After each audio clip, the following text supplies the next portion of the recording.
He talked a lot more shit to me. When I fought a guy named Josh Neer was my hardest fight. Is he a bully? I respect his career. I don't respect him as a person. Yeah, it's not my first time losing, and it's not like my first time rebuilding back up, and I've done it before. Hey everyone, welcome back to Inside the Cage, where we bring you the latest and exciting updates of UFC. First, hit that subscribe button if you haven't already. Nate Diaz walks out of interview with Jake Paul. As you know, Nate Diaz is always up for a fight. And now he's making his boxing debut against Jake Paul. That's going to be one epic showdown for sure. It's kind of funny to see Paul trying to get under Diaz's skin with all that trash talking and promotion stuff. But you know what? Diaz is not about that hype and drama. He just wants to step into the ring and do what he does best. Fight. Yeah, that's what I wanted. That's why I signed up for this, is to give the people a show and to squash this beef.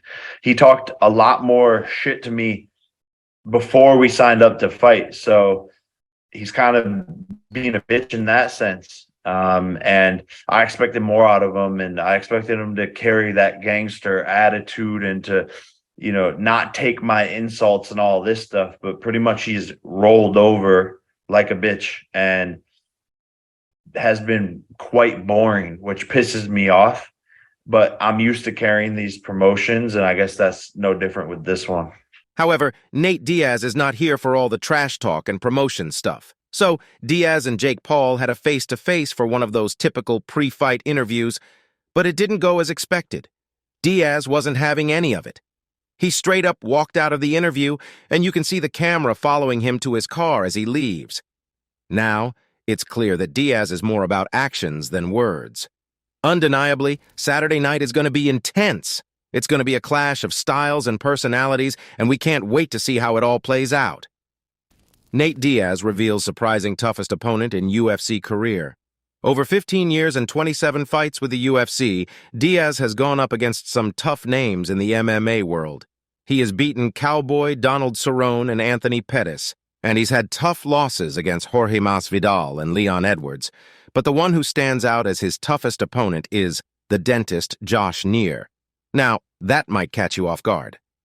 Back in the days of 2008, he faced Diaz in a showdown that earned them the Fight of the Night award. While Diaz's journey in the UFC has been nothing short of remarkable, he's proven time and again that he's not afraid to take on the best. But it's interesting to hear that it was the matchup with the dentist that Diaz considers his toughest test in the octagon. It's those hidden gems that often make the sport so exciting. When I fought a guy named Josh Neer was my hardest fight, and my brother had fought him, and this guy was a real fighter. He reminded me of my brother, kind of an older OG white guy, and just was not playing around, not happy, not smiling about anything. Remember, I had to fight him. I watched the corner, and I was like, this guy wants to kick my ass, because my brother already beat him, and when I fought him, it was 3 rounds. I beat him in the decision, and I think because of the way I felt about him, helped me win the fight too, because I was like, I can't be touched by this guy. I watched the fight so many times. I had his timing down, slip and punch that right underneath the punch. Everything was on point. It happened perfect for me, but it was hard. However, Nate Diaz is making some moves now. He's not under contract with the UFC anymore, but has set his sights on the boxing ring. Man, Saturday night is going to be epic, and guess who he's stepping into the ring with? None other than Jake Paul, the social media sensation turned boxer. Here, we can't wait to see what goes down in that boxing ring. Nate Diaz responds to Jake Paul's $10M challenge. Nate Diaz and Jake Paul are making headlines, even though they haven't even stepped into the ring together yet. Just check the hype of these two fighters. So Jake Paul threw down the gauntlet and challenged Diaz to a $10 million rematch. But here's the twist. Diaz wants it to be a mixed martial arts bout instead of just boxing. Certainly Diaz is upping the stakes and making things more exciting. I don't fight for that organization, Diaz said, of competing on the Professional Fighters League banner, which Paul is under contract with.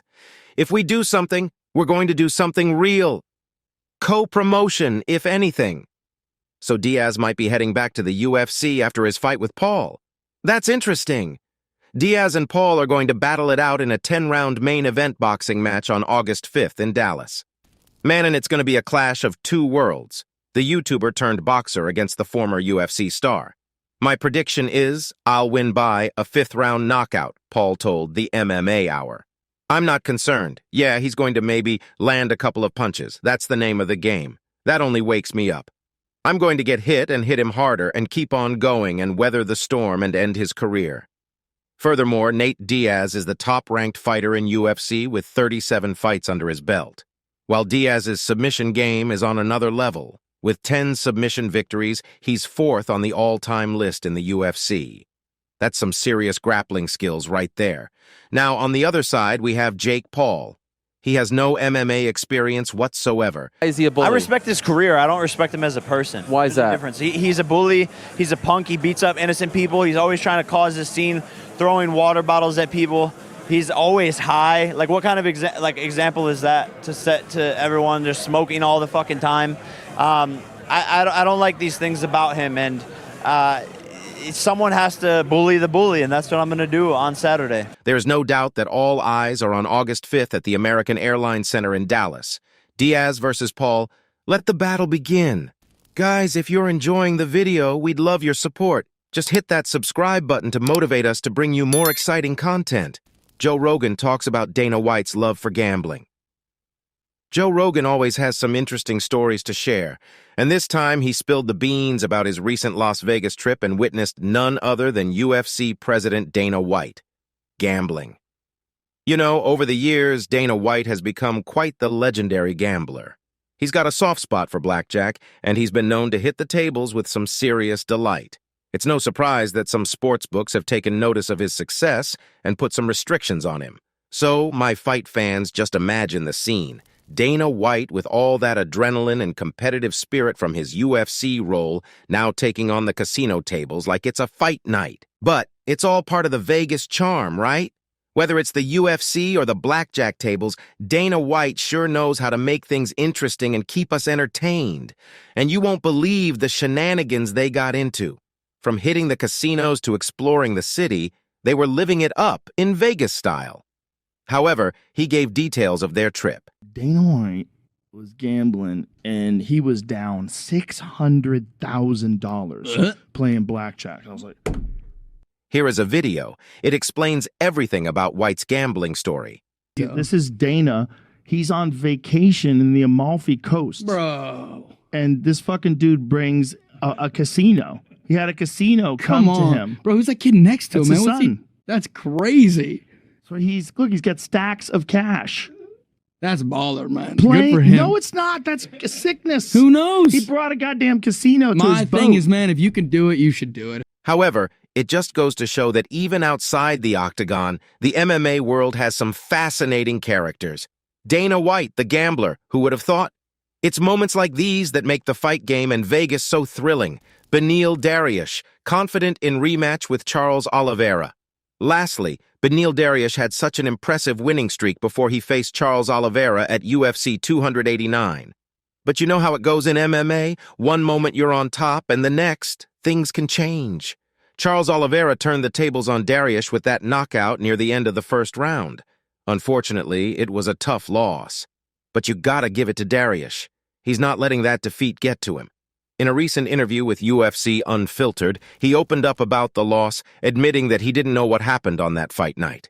He felt flat, and sometimes things just don't go as planned. Yeah, it's not my first time losing, and it's not like my first time rebuilding back up, and I've done it before. Yeah, to be honest with you, I'm not sure why the fight went the way it did, but I didn't feel. I don't know. Something was missing that night, and I'm gonna get that fixed. I'm gonna get that fixed. I'm gonna figure it out. I'm gonna show a better version for sure. I really believe we fight again. I do believe if we fight again, I win that fight. So I gotta work hard. I thought you were having a very good first round. I mean, you certainly didn't look outmatched at all. He looked like he was pretty strong. Was he the strength that you anticipated, or was he a little stronger than you thought he would be? Yeah, he was about as strong as I thought he was going to be. Now, one thing's for sure. Beneil Dariush isn't backing down from any challenge, and we can't hold back to see what he does next in the UFC. All right, guys, that's all for today. Don't forget to like and subscribe to our channel. See you at the next one. Until then, goodbye.